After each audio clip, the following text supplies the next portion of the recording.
মৃত ব্যক্তির গোসলের স্থানে 40 দিন পর্যন্ত বাতি জ্বালানো এটা কোনো ফরজ ওয়াজিব সুন্নত নয়, মুস্তাহাব, এগুলো দলিল দ্বারা নেই।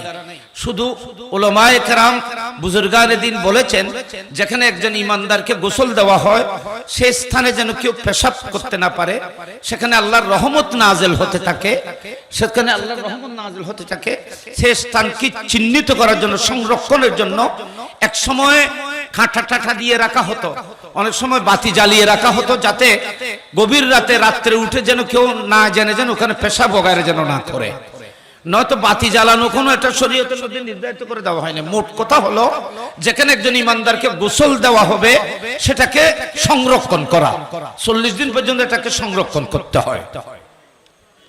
কথা বুঝে দেন না, এটা কোনো ওয়াজিব ফরজ এই ধরনের না, কারণ মুস্তাহাব হলে তো দলিলের প্রয়োজন।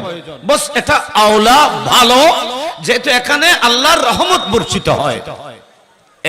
এই 40-এর সময় উজল হয়ে যাবে, উজল লিখে বাংলা উজল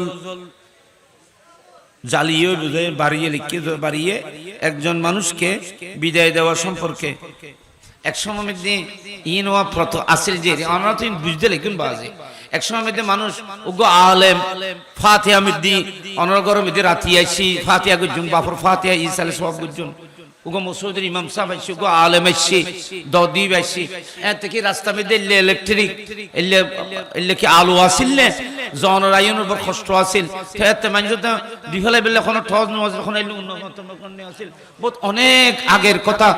এক সময় খত্তিবাত্তি কইলে তেরা মানুষ বুঝিব না রোবা, ওই বুড়ো যারা আছে তারা বুঝে বুঝে খত্তিবাত্তি কি মানুষ এখন হলো তো খত্তিবাত্তি নিয়ে আমি বাজার থেকে আসতাম, নাতিও দাদা খত্তিবাত্তি কি এলা নাতিরিও বানাই দেখুন করে ফানুস কইলে মানুষ এখন ফানুস আর চিনবে না, ফানুসের অস্তিত্ব চলে গেছে। এক জায়গা মধ্যে দেখলাম যে ফানুসের ভিতরে বল জ্বলে,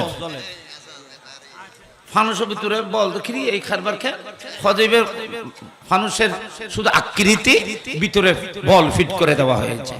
ফানুস মানুষ চিনে তো এক সময় কদিন পুরাতন যুগে একজন আলেম যখন আসতো তো আলেম এটা এত দূর যাবে কি করে, একটা উজল বা সেই সময়ের মধ্যে খত্তিবাত্তি মনে করে একটা উজল কিছু জ্বালিয়ে ঠেল দিয়ে হুজুরকে বস কত দূর বাড়িয়ে দেবো, হুজুর এটা নিয়ে আপনি বাড়িতে চলে যান। ইবে কোনো ইবে পরাধী মানুষ বুঝছি তো শরীয়ত বলি, এটা শরীয়ত ইসলাম এটাকে কোনো বাধ্য করে নেই। একজন মেহমানদেরকে সুস্থভাবে পৌঁছে দেওয়ার জন্য আপনি একটা ব্যবস্থা করে দেবেন, এটা তো এটার জন্য তার দলিলের প্রয়োজন। একটা মেহমানের যাতে সুন্দরভাবে বাড়িতে যেতে পারে সেজন্য এগুলো ব্যবস্থা করে দেবেন। উজল টুজল এগুলো কোনো ওয়াজিব সুন্নাত মুস্তাহাবিন খবরদার খেয়াল করবেন। এই আসল কারণ নাম তো আমরা বুঝতে জন্য গেল গই। দুই নম্বর ব্যক্তির ঘরে একদিন অবস্থান করলে 4 দিন পর্যন্ত অবস্থান করতে হয়, সেই সম্পর্কে শরীয়তের হুকুম কি? নো, একদিন অবস্থান করলে 4 দিন পর্যন্ত অবস্থান করতে হয়। ইন মাইভলে বানাইয়ে যখন ইন কোনো শরীয়ত নয়, ইসলামের মধ্যে এই ধরনের কোনো কথা কোরআন হাদিসের মধ্যে নাই। মাইভলে বানাইয়ে একদিন তাইলি ওই ও বেআইরি বুঝ দিবেলাই বিআইরি বুঝ দিবেলাই মাইয়ারে রায় বেলে একখান প্রসেস করেন না অবিআই মাই হওয়া যাতে একদিনে আইসি একদিন তা এরা জানতে পারে 4 দিন তখন পরে এন কইরে মাই বলে মানে বুদ্ধি করছে যে মাই পরে 4 দিন যা দিবেলাই বুদ্ধি ফোন দি, এগুলো কোনো শরীয়ত না। এ ধরনের কোনো কথা আপনারা বিশ্বাস করবেন না, এটা কোনো কোরআন হাদিসের মধ্যে নেই। আর একটা কথা এখানে বলি, অনেক মানুষ জানাজায় আসে মইয়তের বাড়িতে আসলে সে বাড়িতে গিয়ে আবার গোসল করে, বাড়িতে গিয়ে গোসল করে। এখানে বাড়িতে কোন জানাজার এখানে এসে কোন মা বোন বেড়াইতে এসেছে, ওখানে দফন করার পর চলে যাওয়ার বাড়িতে চলবে দিনে হয়তো সূর্য উঠার আগে চলে যেতে হবে, যদি না হয় সূর্য ডুবে গেলে 4 দিন থাকতে হবে। এগুলো সব ভুল ধারণা, এগুলো কোরআন হাদিসের কোনো ভিত্তি নেই। আর গোসল করা একটা প্রশ্নই আসে না। বিবাহের সময় 7 পুকুরের পানি দিয়ে গোসল, হলুদ মাখানো এবং বাবিদের মাধ্যমে গোসল ইত্যাদি সম্পর্কে শরীয়তের হুকুম। বাবিদের মাধ্যমে এদের গোসল করা হারাম, এটা হারাম হবে, কবিরা গুনাহ হবে। হারাম না কবিরা গুনাহ হবে, কবিরা গুনাহ হবে, তওবা করতে হবে। আর 5 পুকুরের 7 পুকুরের পানি দিয়ে গোসল করার কোনো শরীয়তের মধ্যে কোনো বিধান নেই। আপনাকে মেয়েরা কি কেন গোসল করাবেন? 7 জনে ধরতে হবে, 7 জনে দিতে হবে, এগুলো কোরআন হাদিসে কোনো মসলা নেই। আমার নবী শাদী করেছেন, সাহাবায়ে কেরাম শাদী করেছেন, গৌসে আজম শাদী করেছেন, গরিব নওয়াজ শাদী করেছেন, গৌসুল আজম মেজবুন্ডারি শাদী করেছেন। এটা 7 পুকুরের পানি দিয়ে কেউ গোসল করে নাই। ইন বিয়াগিন কথা কি সেটা নেই। ইন খনে গড়াই গজ্জি যখন নেবে আরেক শতানে আবিষ্কার করছি হইব। ইন ভাবে টেনশন ইন একবার অনলাইন একবার কিছু তাবিজুর গুণ তাবিজ না না না না না না মহাতাবাই আসলে তাবিজের গুণ চলে যাবে। এগুলো ও তাবিজ যারা বিক্রি করে, তাবিজের যারা হাদিয়া নেয়, এরা বলতেছে তাবিজ আরেকটা বিক্রি করে সুবিধা করছে।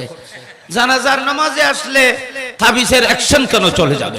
এটা প্রশ্নই আসে না, এটাও কোনো নাই। সঠিকভাবে কোরআন হাদিসের ভিত্তি, কোরআন হাদিস মোতাবেক তাবিজ দেওয়া, রকিয়া, ঝাড় ফুঁক, এটা কোরআন হাদিস সম্মত, এটা জায়েজ। কিন্তু জানাজায় আসলে, মইয়তের বাড়িতে আসলে তাবিজের অ্যাকশন চলে যাবে, এটা বলা ঠিক না, এটা ভুল।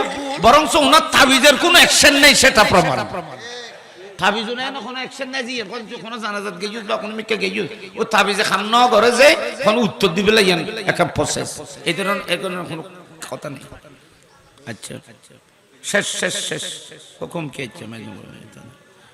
বিদেশ যাত্রায় বাড়ির সামনে কলসি রেখে সে পানি দিয়ে মুখ ধুয়ে দেওয়া হয় সাইয়্যু, এবং গাড়ির পিছনে মুড়ি ছিটিয়ে দেওয়া সম্পর্কে শরীয়তের মুড়ি একটা দানা, এটা রিজিক। গাড়ির পিছনে এ ধরনের মুড়ি ছিটা, এগুলো পায়ের তলে পড়বে, গুনাহগার হবে।